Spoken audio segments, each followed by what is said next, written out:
E aí, meus amigos do Revisão PGE, tudo certo? Vamos falar agora dos princípios orçamentários e já vamos começar pelos mais importantes, que são justamente o princípio da exclusividade e o princípio da universalidade. Mas vamos tratar também do princípio da unidade para você não confundir nenhum desses três, tá? O princípio da exclusividade é aquele que vai falar que a lei orçamentária trata exclusivamente de duas coisas: receitas e despesas, tá? Com duas exceções que nós veremos na sequência. O princípio da unidade vai falar que a lei orçamentária é uma só para cada ente federativo, ainda que ela seja tripartida, tá? Como no caso da União, mas é uma lei orçamentária só. E o princípio da universalidade vai falar que todas as receitas e todas as despesas devem estar previstas na lei orçamentária. Veja que ele soa um pouco confuso com exclusividade, mas não é, tá? Exclusividade são duas faces da mesma moeda, vamos dizer assim. Exclusividade fala que orçamento só trata de receita e despesa. Universalidade fala que todo orçamento e despesa tem que estar na lei orçamentária. Vamos lá, vamos ver agora em detalhes esses três princípios.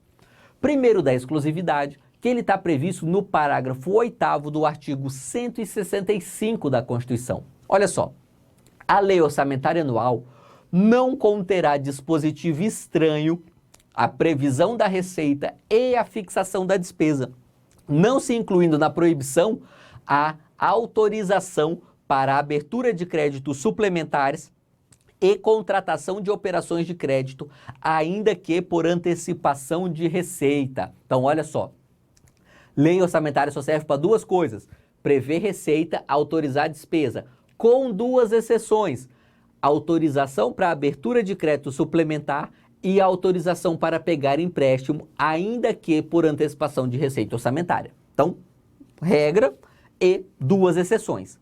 Ok. Quero que você fique atento em um detalhe aqui, tá? Que não está escrito no parágrafo 8º, mas que às vezes cai em prova. Existem duas expressões doutrinárias para esses conteúdos que não estão, que não é despesa e não é receita e que está na lei orçamentária, tá? O primeiro é um conceito mais genérico, vamos dizer assim, de contrabando legislativo. Às vezes a doutrina fala isso e cai em prova. Contrabando legislativo é sempre que colocam numa lei um assunto que não é pertinente a essa lei, que só colocaram lá para pegar carona, tá? Então, se falar em contrabando legislativo dentro da lei orçamentária, você sabe que está ferindo aqui o princípio da exclusividade. Outra expressão que usa é a cauda orçamentária, ou também orçamento rabilongo, tá? Que os dois têm a mesma ideia, né? Cauda orçamentária, como se o orçamento tivesse um rabo, né?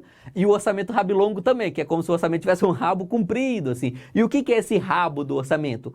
São esses assuntos que não fazem parte da lei orçamentária, mas que colocaram lá, tá? No passado era muito mais comum que isso acontecesse, e faziam, inclusive, para dar aumento para servidor público, era muito comum, sabe?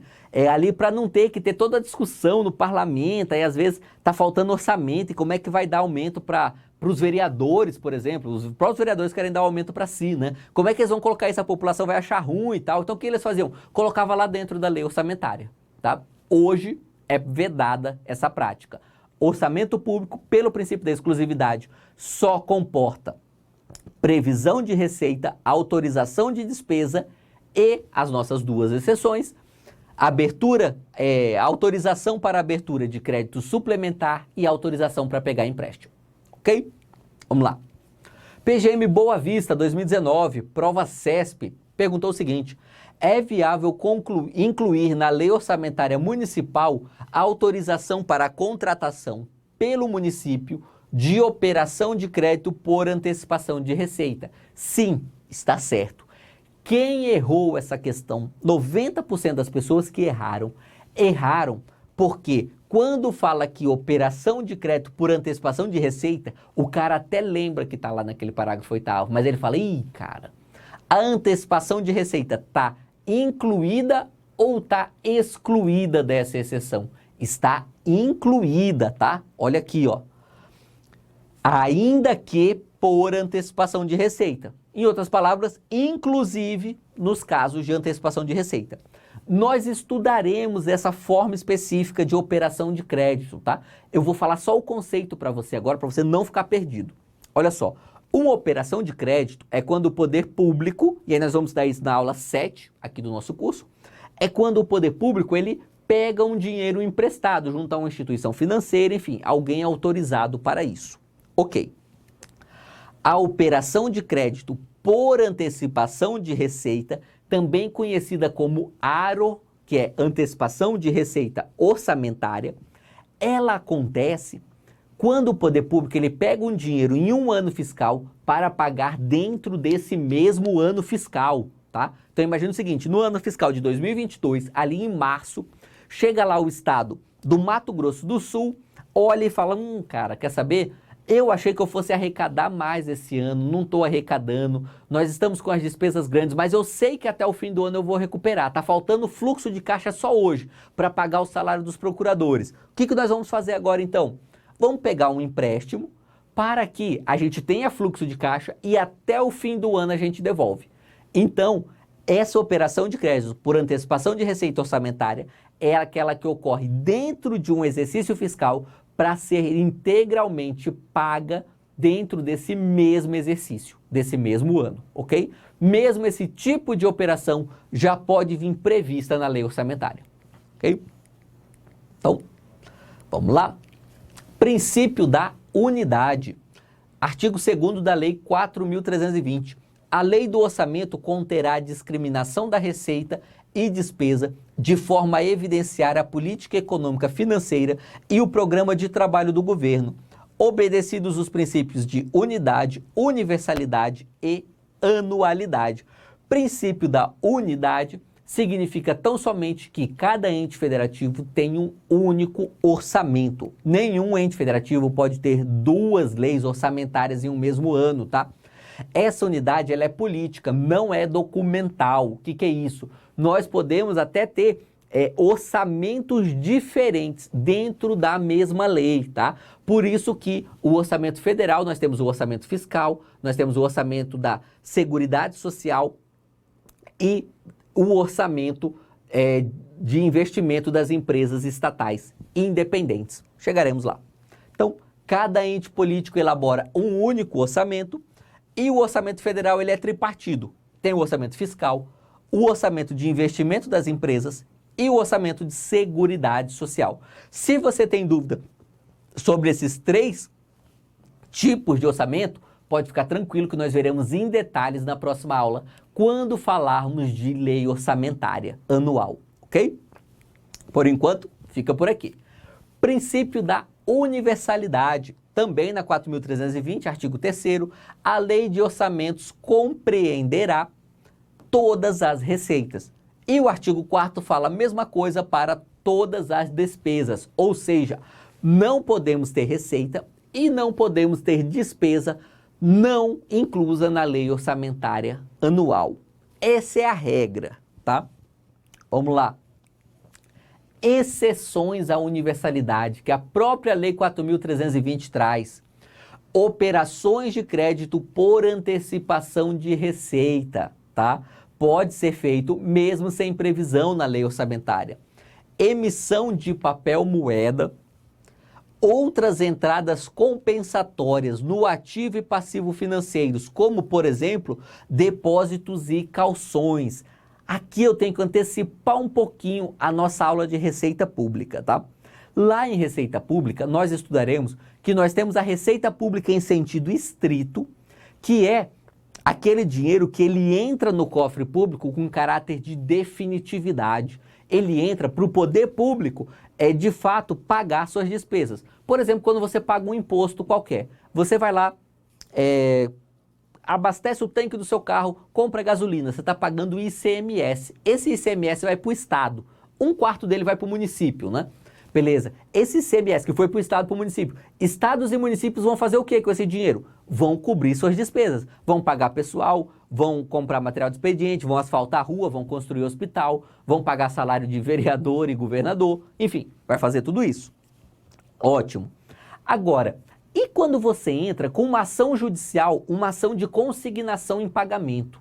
tá? Pensa o seguinte, você aluga ali um prédio qualquer para o seu escritório de advocacia, só que tem uma divergência sobre quem é o dono daquele prédio, se é o João ou se é a Maria. Você não sabe se paga para o João e para a Maria. E você está com medo, fala, pô, eu pago para o João, depois a Maria tem razão, eu vou ter que pagar para ela, porque o João vai sumir com esse dinheiro. E aí tem aquele ditado que se aplica realmente no direito civil, né? Quem paga mal, paga duas vezes. Isso pode acontecer.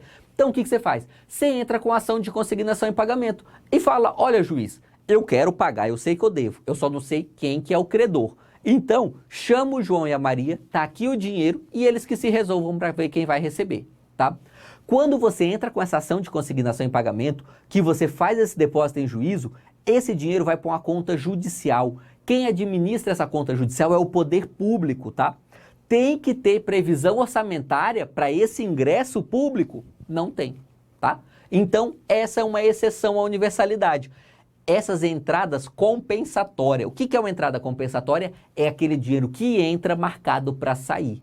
Esse é o caso, né? Entrou no cofre público, esse dinheiro da consignação em pagamento entrou, mas ele vai ficar lá no cofre público? Não. Uma hora o João ou a Maria vai ganhar a ação e ele vai sair, tá? Então, nesse caso aqui, dessas entradas compensatórias, também chamados de ingressos públicos, tá? Esses casos são exceções à universalidade. Numa questão interessante aqui da FCC, auditor fiscal na Bahia, olha só, segundo o princípio orçamentário da exclusividade, a lei orçamentária anual de um ente público estadual não deve conter dispositivo estranho à previsão da receita e à fixação da despesa. Veja aqui a questão de um concurso difícil, concurso puxado, auditor fiscal não é concurso fácil, ganham muito bem auditores fiscais, em alguns estados ganham mais que os procuradores da PGE, e veja, ele cobrou simplesmente o conceito básico de princípio da exclusividade. De fato, o princípio da exclusividade vai falar, olha, só tem receita, só tem despesa. Veja que ele não falou das exceções ao princípio da exclusividade. Isso poderia confundir alguns bons estudantes aqui, tá? Mas foi considerado correto. Princípio da anualidade. Lei 4.320, artigo 34. O exercício financeiro coincidirá com o ano civil. Veja, a lei orçamentária anual ela é aprovada no fim do ano, mas ela vale entre 1º de janeiro e 31 de dezembro. Por quê? Porque é o nosso ano civil, segundo o artigo 34, o exercício financeiro, que é a vigência da lei orçamentária, vale por um ano civil. E o artigo 167, parágrafo 1º da Constituição, vai falar o seguinte, nenhum investimento cuja execução ultrapasse um exercício financeiro poderá ser iniciado sem prévia inclusão no PPA ou sem lei que autorize a inclusão, sob pena de crime de responsabilidade. Exceção aqui ao nosso princípio da anualidade, mas não chega a ser uma exceção, né? Só fala que tem que incluir também no PPA. Ok? PGM Campo Grande, 2019. A respeito do PPA, Plano Plurianual, da Lei de Diretrizes Orçamentárias e da Lei Orçamentária Anual, julgue o item a seguir. Vige no ordenamento jurídico brasileiro o princípio da anualidade orçamentária. Nenhum tributo será cobrado no exercício financeiro sem prévia autorização orçamentária. Olha só, isso de fato confunde. Veja, o que vige no Brasil é o nosso princípio, nós temos a anterioridade tributária. Ok. A anualidade orçamentária, ela não veda a cobrança, embora nós tenhamos esse princípio no Brasil, de fato, ela não veda a cobrança de tributo no exercício financeiro sem prévia autorização orçamentária. Nós temos uma súmula antiga do STF falando isso, tá? Então, olha só, veja, tem doutrina que discorda por causa do modo como está escrito lá as funções da LDO. E a gente, quando faz uma leitura bem, vamos dizer assim, uma leitura literal da Constituição, a gente é obrigado a concordar com essa doutrina. A gente realmente fala, olha, realmente, para criar um novo tributo, alterar a legislação tributária, tinha que ter previsão na LDO. mas o Supremo entende que, mesmo sem previsão na LDO, mesmo sem previsão na Lei Orçamentária Anual, pode sim alterar tributo no Brasil, tá? Por isso está errada aqui essa alternativa da PGM Campo Grande. Mais uma, princípio do orçamento bruto. Lei 4.320, artigo 6º. Todas as receitas e despesas constarão da lei orçamentária pelos seus totais, vedadas quaisquer deduções. Olha só, como nós falamos agora há pouco, quando o Estado ele arrecada o ICMS, 1/4 vai para o município. E aí tem aquela regrinha de distribuição. Ok. Então veja, imagine que o Estado arrecadou 1 milhão de ICMS. 250 mil vai para o município. Como que o Estado ele coloca essa arrecadação de ICMS na lei orçamentária? Ele coloca 750 mil de receita, porque é isso que vai ficar com ele, ou ele coloca 1 milhão de receita e 250 mil de despesa, que é a saída desse recurso pagando o município. É dessa segunda forma, tá? Ele tem que colocar a receita integral e tem que colocar como despesa aquilo que vai ser descontado dessa receita. Esse é o princípio do orçamento bruto. É assim que é feito o orçamento no Brasil. Tem um assunto que, embora não seja orçamento, mas que adota esse mesmo princípio aqui, tá? Essa mesma ideia. E é uma alteração legislativa recente na Lei de Responsabilidade Fiscal, por isso eu decidi trazer aqui. Olha o que diz o parágrafo 3º do artigo 18.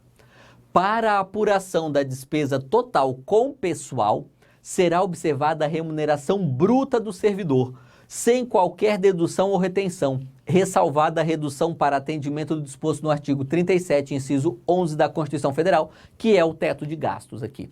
Ou seja, veja só, aqui não é orçamento público, mas vale exatamente a mesma lógica. Quando nós vamos contar a despesa com pessoal, nós contamos, imagina o seguinte, tem um procurador do Estado de Goiás, e aí o procurador do Estado de Goiás ganha 30 mil reais por mês, ótimo. Só que desses 30 mil, ele vai descontar 4 mil de contribuição previdenciária e mais 7 mil de imposto de renda, de forma que ele só fique com 19. E aí veja, o imposto de renda do servidor estadual vai para quem? Vai para o próprio Estado. A contribuição previdenciária vai para quem? Vai para o próprio Estado. Então, o Estado poderia falar, não, como despesa mesmo com esse servidor, é só 19 mil, não é 30. Mas não é assim que calcula. Tinha Tribunal de Contas que queria calcular assim, tá? O Tribunal de Contas aqui de Mato Grosso calculou assim por um tempo, mas já foi superado esse entendimento. Qual é o entendimento atual, que inclusive está na Lei de Responsabilidade Fiscal com uma alteração legislativa de 2021, ficou que é sempre pelo valor bruto. Então o Estado vai declarar como despesa 30 mil reais do servidor e vai declarar lá como receita 4 mil reais da contribuição previdenciária, como outra receita 7 mil reais do imposto de renda. Ok? Princípio da especificação ou especialidade. Olha só, também Lei 4.320, artigo 5º. A lei de orçamento não consignará dotações globais destinadas a atender indiferentemente às despesas de pessoal, material, serviços de terceiros, transferências ou quaisquer outras, ressalvados o disposto no artigo 20 e seu parágrafo único. Artigo 20, parágrafo único, trata de programas específicos, nós chegaremos lá, tá? Mas a ideia é a seguinte: o princípio da especialidade proíbe dotações globais. O que é isso? Dotação global é quando o legislador colocava na lei orçamentária anual só um montante para toda uma área. Por exemplo, 100 milhões de reais para a saúde. Não pode fazer isso. A lei 4.320 proíbe, tá? Desses 100 milhões tem que especificar, tem que falar, olha, 5 milhões para construir o hospital tal, 2 milhões para construir o posto de saúde, 10 milhões para pagar os salários dos médicos, 8 milhões para pagar os enfermeiros, enfim, tem que especificar cada tipo de despesa. Não pode fazer essa dotação global. A Lei de Responsabilidade Fiscal, no artigo 5º, parágrafo 4º, fala: é vedado consignar na lei orçamentária crédito com finalidade imprecisa ou com dotação ilimitada. Então veja, ao mesmo tempo que não pode colocar um montante global para uma área toda, tem que especificar os gastos, também não pode colocar uma dotação ilimitada, tá? Alguma coisa falando mais ou menos assim, olha, para comprar vacinas para combater a Covid, pode gastar o tanto de dinheiro que for preciso. Não pode. De repente o Congresso Nacional até pensa isso, né? De repente fala, não, a vacina é tão vantajosa que não importa o dinheiro que for gastar. Mas não é assim que faz a lei orçamentária. Tem que colocar lá uma rubrica orçamentária, né? Um valor de despesa específico para aquilo. Ok? E aí, olha, para procurador de contas no Ministério Público de Contas do DF, questão CESP também 2021, prova bem difícil, aliás. Em razão do princípio orçamentário da especialização ou da discriminação, as despesas deverão ser apresentadas na lei orçamentária anual com suas respectivas categorias de programação, somente sendo admitida a transposição de uma categoria para outra por meio de lei, salvo se relativas à saúde. Tá, essa questão ela está errada, tá? E ela está errada, indiscutivelmente, porque não existe essa exceção relativa à saúde, tá bom? Mas também tem um erro discutível nessa questão. E aqui realmente não fica claro se o examinador, se ele entende que o princípio da especialização ou da discriminação, de fato, ele altera essas categorias de programação orçamentária, porque tem doutrina que vai falar que esse princípio da especialização, ele serve só para evitar a dotação global, tá? Ele não impediria, só por força desse princípio, aqui a mudança na categoria de programação.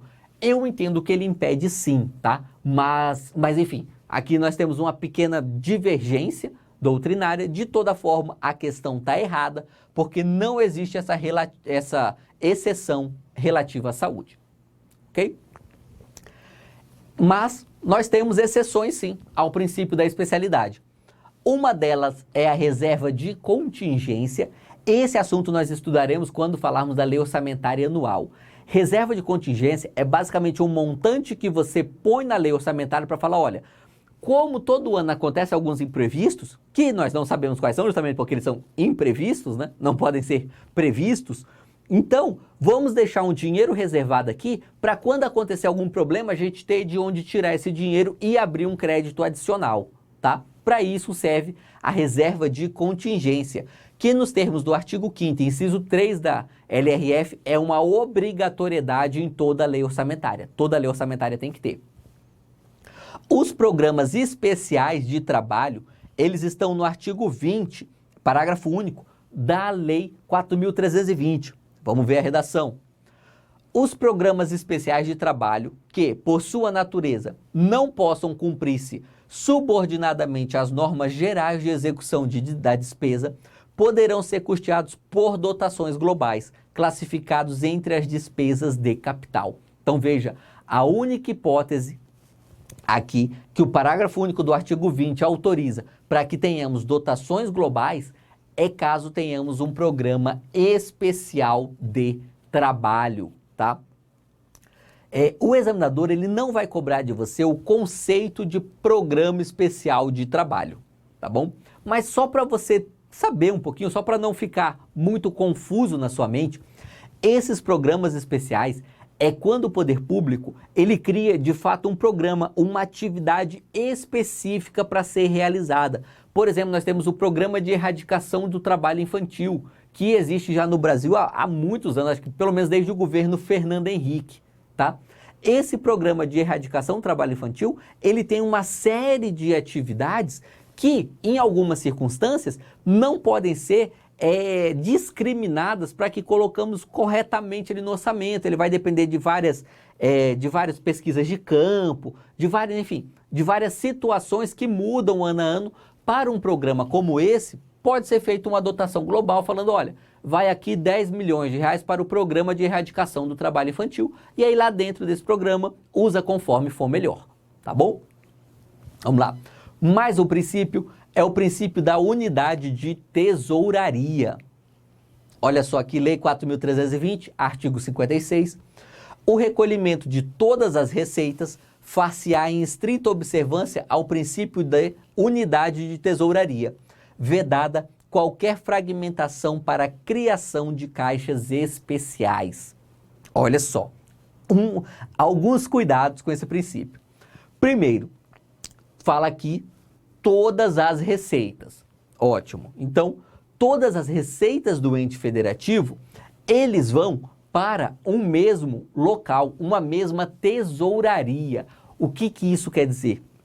Isso quer dizer que o poder público, ele não pode criar contabilidades separadas, de modo que um dia o Tribunal de Contas, ou mesmo um particular, queira verificar ali para onde está indo o dinheiro público e não consiga ver. Por quê? Ah, não, porque essa parte aí nós não colocamos aqui nessa contabilidade, a gente deixou nessa outra contabilidade aqui. Não, tem que ter uma contabilidade, uma tesouraria única para o ente federativo.